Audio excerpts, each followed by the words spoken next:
This is काजल शर्मा। स्वागत है आप सभी का काजल शर्मा क्लासेस यूट्यूब चैनल में।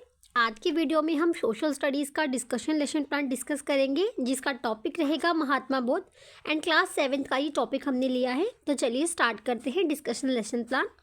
सबसे पहले आपको कुछ बेसिक इन्फॉर्मेशन मेंशन करनी होती है लेसन प्लान स्टार्ट करने से पहले। चाहे आप कोई भी लेसन प्लान स्टार्ट करें, वो माइक्रो हो, मैक्रो हो या फिर रियल लेसन प्लान्स हो, तो कुछ बेसिक इन्फॉर्मेशन के साथ वो स्टार्ट होता है। जैसे प्यूपिल टीचर का नेम क्या है, आपका सब्जेक्ट क्या रहेगा, टॉपिक जिसको हम हिंदी में उपविषय या प्रकरण भी कहते हैं, जो कि रहेगा Mahatma Buddha, duration of lesson, class आप मेंशन करोगे एंड डेट मेंशन करोगे। तो सामान्य उद्देश्य के साथ स्टार्ट करते हैं। फर्स्ट हेडिंग है सामान्य उद्देश्य। सामान्य उद्देश्य रिलेट करते हैं सब्जेक्ट के साथ, यानी आप स्टूडेंट को सोशल स्टडीज़ पढ़ाते हो, आप क्या उद्देश्य लेके चलते हो, क्या आपके ऑब्जेक्टिव्स हैं।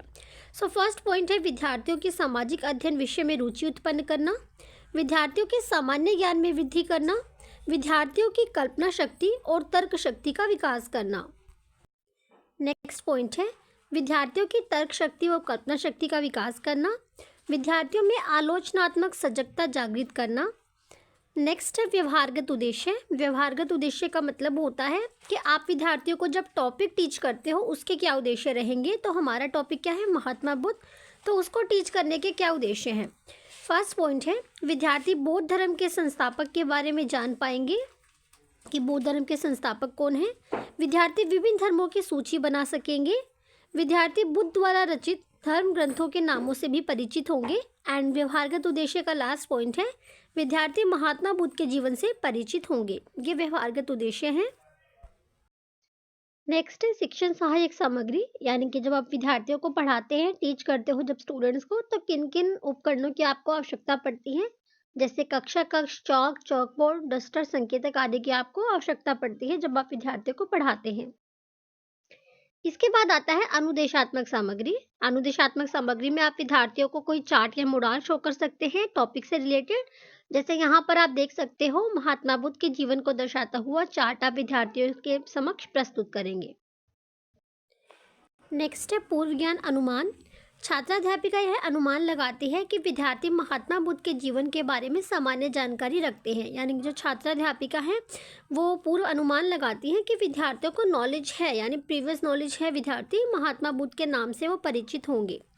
नेक्स्ट पॉइंट है पूर्व ज्ञान परीक्षण, यानी कि जो विद्यार्थी हैं उनको कितनी प्रीवियस नॉलेज है, इसका टेस्ट करने के लिए छात्राध्यापिका कुछ प्रश्न पूछती हैं। जैसे भारत में किन किन धर्मों को मानने वाले लोग रहते हैं, बौद्ध धर्म के संस्थापक कौन है, महात्मा बुद्ध कौन थे, इस तरह के कुछ प्रश्न पूछती हैं छात्राध्यापिका, जिससे पता लग पाए कि छात्रों को कितनी प्रीवियस नॉलेज है।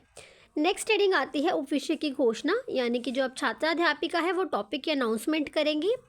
छात्राध्यापिका यह घोषणा करती है कि बच्चों आज हम महात्मा बुद्ध के जीवन का अध्ययन करेंगे। प्रस्तुतिकरण में जो छात्राध्यापिका है वो पढ़ाना आरंभ करती है विषय को। छात्राध्यापिका विद्यार्थियों के सहयोग से विषय सामग्री प्रस्तुत करेंगी और पाठ में रुचि बनाए रखने के लिए मुख्य बिंदुओं को बोर्ड पर भी लिखती हैं और साथ साथ अनुदेशात्मक सामग्री की भी सहायता लेती हैं, यानी कि कोई चार्ट या मॉडल भी विद्यार्थियों को शो किया जाता है।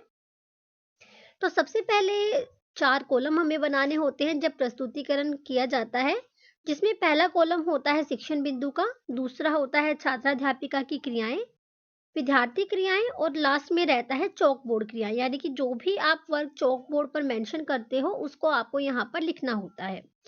कोई भी लेसन प्लान हो, चाहे वो डिस्कशन लेसन प्लान हो, रियल टीचिंग लेसन प्लान हो या फिर मैक्रो लेसन प्लान हो, सभी में प्रस्तुतिकरण करते समय 4 कॉलम बनाने होते हैं। बस हम माइक्रो लेसन प्लान में 4 कॉलम नहीं बनाते, वहां पर 3 ही कॉलम बनते हैं, जिसमें पहला होता है छात्राध्यापिका की क्रिया, विद्यार्थी क्रिया और थर्ड कॉलम होता है कंपोनेंट्स, यानी कि घटक का। तो डिस्कशन लेसन में 4 कॉलम बनाने होते हैं, जैसा कि आप यहाँ पर देख सकते हैं। तो पहला शिक्षण बिंदु आप यहाँ पर प्रश्न लगा सकते हैं कि छात्राध्यापिका प्रश्न करती हैं विद्यार्थियों से कि महात्मा बुद्ध के बचपन का नाम बताइए। विद्यार्थी यहाँ बताते हैं सिद्धार्थ। नेक्स्ट आता है महात्मा बुद्ध के बचपन का नाम सिद्ध। अब यहाँ पर अगला शिक्षण बिंदु आता है महात्मा बुद्ध का जन्म व माता पिता, यानी कि जो छात्राध्यापिका है महात्मा बुद्ध का जीवन परिचय शुरू कर देती है, जिसमें उनका जन्म व माता पिता के बारे में छात्राध्यापिका बताती है। महात्मा बुद्ध के बचपन का नाम सिद्धार्थ था। 2500 वर्ष पूर्व इनका जन्म हुआ। इनका जन्म 563 ईस्वी पूर्व हुआ। लुम्बिनी नामक स्थान पर इनका जन्म होता है और इनके पिता का नाम शुद्धोधन तथा इनकी माता का नाम महामाया था। इनके पिता शाक्य गणराज्य के प्रमुख थे, यानी जो महात्मा बुद्ध के पिता थे शुद्धोधन, वो शाक्य गणराज्य के प्रमुख हुआ करते थे। अब यहाँ पर विद्यार्थी क्रियाओं में आप देख सकते हैं, विद्यार्थी क्रियाओं में विद्यार्थी यहाँ जो छात्राध्यापिका बता रही हैं उसको ध्यानपूर्वक सुन रहे हैं और मुख्य बिंदुओं को अपनी उत्तर पुस्तिका यानी अपनी नोटबुक में नोट करते हुए चल रहे हैं। और आप चौक बोर्ड एक्टिविटी में भी देख सकते हो, यहाँ पर जो मेन मेन पॉइंट्स हैं वो लिखे हैं छात्राध्यापिका ने बोर्ड पर, जैसे इनका जन्म कब हुआ था, किस स्थान पर हुआ था, तो जो मेन मेन पॉइंट्स है वो छात्राध्यापिका ने बोर्ड पर लिख दिए। इसके बाद छात्राध्यापिका आगे बताती हैं कि कहा जाता है कि बुद्ध के जन्म के 7 दिन बाद ही उनकी माता का देहांत हो गया था और 16 वर्ष की आयु में इनका विवाह हुआ था। अभी आगे देखते हैं इसको। अगला शिक्षण बिंदु में आप देख सकते हो जीवन की प्रमुख घटनाएं। जो महात्मा बुद्ध के जीवन की प्रमुख घटनाएं हैं उसको छात्राध्यापिका बताती हैं कि 16 वर्ष की आयु में इनका विवाह हो गया था। यशोधरा नाम की एक सुंदर कन्या से इनका विवाह हुआ था। एक बार सिद्धार्थ ने अपने पिता से नगर देखने की इच्छा की और महात्मा बुद्ध ने 3 घटनाओं को देखा जिससे उनका हृदय परिवर्तन हो गया था, जिससे उनके हृदय में एक ऐसा परिवर्तन हुआ कि उन्हें ये संसार व्यर्थ लगा और वो ज्ञान की खोज के लिए चल पड़े थे। फिर से विद्यार्थी क्रियाओं में विद्यार्थी अध्यापिका को ध्यानपूर्वक सुन रहे हैं और यहाँ पर आप चौक बोर्ड एक्टिविटी में हेडिंग डाल सकते हो कि 3 घटनाओं से हृदय परिवर्तन। नेक्स्ट चलते हैं। यहाँ पर 3 घटना बताई हैं छात्राध्यापिका ने कि कौन कौन सी घटनाएं थी। जैसे पहले थी, एक वृद्ध व्यक्ति को देखा था उन्होंने, एक रोगी व्यक्ति को देखा था और एक शव को देखा था। तो इन 3 घटनाओं को देखकर महात्मा बुद्ध को विश्वास हो गया कि संसार कुछ नहीं है, मिथ्या है, दुखों का संसार है। आप चौक बोर्ड एक्टिविटी में 3 घटनाओं को लिख सकते हैं शॉर्ट में। फिर अगला शिक्षण बिंदु आता है गृह त्याग। गृह त्याग में छात्राध्यापिका बताती हैं कि 29 वर्ष की आयु में महात्मा बुद्ध ने अपना घर त्याग दिया था और ज्ञान प्राप्ति के लिए वन की ओर चले गए थे। यहाँ पर चौक बोर्ड एक्टिविटी में आप देख सकते हो मेन हेडिंग लिख दी कि गृह त्याग किया था 29 वर्ष की आयु में। फिर आता है ज्ञान प्राप्ति। उनको कैसे ज्ञान प्राप्ति हुई, कब ज्ञान प्राप्ति हुई, अगला शिक्षण बिंदु है। तो यहाँ छात्राध्यापिका बताती हैं कि महात्मा बुद्ध ने 6 वर्ष तक कठोर तपस्या की थी। भूख से व्याकुल, मृत्यु के निकट पहुंचकर बिना प्रश्नों के उत्तर पाए वह कुछ और माध्यम ढूंढने लगे ज्ञान प्राप्ति का। जब उन्होंने 6 वर्ष तक कठोर तपस्या की, उनको ज्ञान नहीं मिला, उनको लगा ठीक है अब कुछ और माध्यम ढूंढते हैं ज्ञान प्राप्ति का। और वो एक गांव में घूमते घूमते गए और वहां पर उन्होंने पीपल के वृक्ष के नीचे बैठे और उन्हें ज्ञान प्राप्ति हुई। जिस वृक्ष के नीचे उनको ज्ञान प्राप्त हुआ था उस वृक्ष को आज बोधि वृक्ष के नाम से भी जाना जाता है और वो वृक्ष पीपल का वृक्ष था। छात्राध्यापिका क्रियाओं में आप देख सकते हैं विद्यार्थी फिर से ध्यानपूर्वक सुन रहे हैं छात्राध्यापिका को और अपनी उत्तर पुस्तिका में नोट करेंगे। आप यहाँ पर विद्यार्थी क्रियाओं में एक और पॉइंट ऐड कर सकते हो, जैसे कि हो सकता है विद्यार्थी कोई प्रश्न पूछ ले या फिर वो अपने डाउट्स पूछ सकते हैं, तो वो भी आप यहाँ पर ऐड ऑन कर सकते हो, वो आपकी चॉइस है। आपको पता होता है कि आपके क्लासरूम के स्टूडेंट्स कैसे हैं, तो इतना आपको आइडिया होता है, तो उस हिसाब से आप यहाँ पर विद्यार्थी क्रियाओं में अपनी तरफ से एक्टिविटी ऐड कर सकते हो। नेक्स्ट शिक्षण बिंदु आता है महात्मा बुद्ध द्वारा दी गई शिक्षाएं, यानी कि महात्मा बुद्ध ने कौन कौन सी शिक्षाएं दी थी। तो छात्राध्यापिका क्रिया में छात्राध्यापिका बताती हैं कि महात्मा बुद्ध ने शिक्षा दी कि जीवन कष्टों से भरा है, ऐसा हमारी इच्छा के कारण होता है, यानी हमारी ही इच्छा होती है क्योंकि हम इस संसार में उलझे रहते हैं। महात्मा बुद्ध ने इस इच्छा को लिप्सा और तृष्णा का नाम दिया, यानी जो ये इच्छा होती है हमारी कुछ भी करने की, कुछ भी हम चाहते हैं कि वो हमें मिल जाए, तो इसको क्या नाम दिया, इच्छा को लिप्सा और तृष्णा का नाम दिया।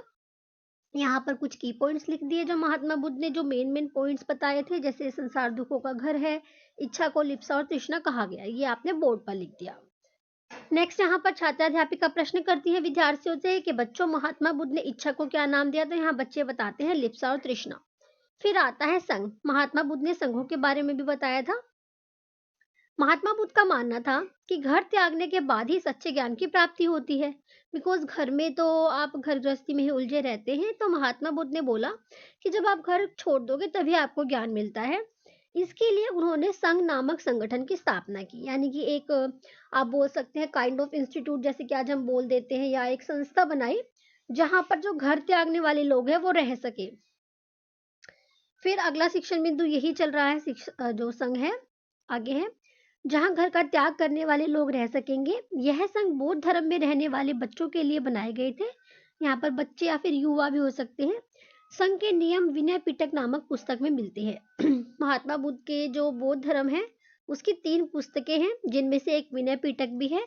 और जो विनय पिटक नामक पुस्तक है उसमें संघ के नियम बताए गए हैं कि संघ के कौन कौन से नियम थे। अगला शिक्षण बिंदु है विहार। विहार की भी स्थापना महात्मा बुद्ध के द्वारा की गई थी। तो विहार के बारे में यहाँ छात्राध्यापिका बताती है अगले शिक्षण बिंदु से कि बौद्ध भिक्षु पूरा साल एक स्थान से दूसरे स्थान पर घूमते हुए उपदेश देते थे। केवल वर्षा ऋतु में यात्रा करना कठिन होता था। अब बारिश के दिनों में वो यात्रा कैसे करेंगे, तो उस टाइम पे वो टफ होता था। समय बीतने के साथ साथ लोगों ने वहां पर स्थायी शरण अनुभव किया और तब कई स्थलों का निर्माण किया गया जिन्हें विहार कहा जाता था। यानी कि जो बौद्ध भिक्षु एक स्थान से दूसरे स्थान पर घूम घूम कर शिक्षा देते थे, उनके रहने के लिए कोई स्थान बनाया गया जिसे विहार कहा जाता था। अगेन यहाँ पर विद्यार्थी क्रिया में विद्यार्थी ध्यान पूर्वक समझ रहे हैं और कि विहार किसे कहते हैं। आप यहाँ पर चौकबोर्ड एक्टिविटी में देख सकते हो, मेन पॉइंट्स को लिखती है अगेन। विहार बौद्ध भिक्षुओं के ठहरने का स्थान, यानी शॉर्ट में बोले तो विहार क्या होते थे, जो बौद्ध भिक्षु होते थे उनके रुकने का स्थान होता था। तो ये थे महात्मा बुद्ध के जीवन से रिलेटेड लेसन प्लान, यानी महात्मा बुद्ध के जीवन को बता रहा है ये लेसन प्लान। नेक्स्ट आता है पुनरावृत्ति। अब पुनरावृत्ति क्या होता है पहले ये समझ लीजिए। पुनरावृत्ति का मतलब होता है, इंग्लिश में इसे रिकैपिचुलेशन कहते हैं, यानी कि जो भी टॉपिक आपने विद्यार्थियों को पढ़ाया है, मान लीजिए मैंने आपको महात्मा बुद्ध का टॉपिक कराया, तो मुझे कैसे पता लगेगा कि आपको कितना समझ में आया है जो मैंने पढ़ाया। तो इसको जानने के लिए छात्र-अध्यापिका कुछ प्रश्न करती हैं। जैसे छात्र-अध्यापिका विद्यार्थियों के अर्जित ज्ञान का मूल्यांकन करने के लिए कुछ प्रश्न पूछेंगी। जैसे बौद्ध धर्म के संस्थापक कौन थे? महात्मा बुद्ध का जन्म कब हुआ था? संघ क्या होते हैं? विहार क्यों बनाए जाते थे? और महात्मा बुद्ध के बचपन का क्या नाम था? तो मैं आपकी टेस्टिंग करने के लिए कुछ प्रश्न पूछूंगी। अगला आता है गृह कार्य। आप विद्यार्थियों को अपने अकॉर्डिंग टॉपिक से रिलेटेड कोई भी गृह कार्य दे सकते हो। लास्ट में आता है निरीक्षक हस्ताक्षर टिप्पणी और दिनांक, यानी कि जो छात्राध्यापिका हैं, प्यूपिल टीचर हैं, उनके सुपरवाइजर यहाँ पर रिमार्क देते हैं और रिमार्क देंगे और जो है अपने सिग्नेचर करते हैं। तो ये था डिस्कशन लेसन प्लान जिसका टॉपिक था महात्मा बुद्ध। सो आई होप आपको समझ आया होगा। वीडियो इन्फॉर्मेटिव लगी हो तो लाइक शेयर एंड सब्सक्राइब। मिलते हैं नेक्स्ट वीडियो में।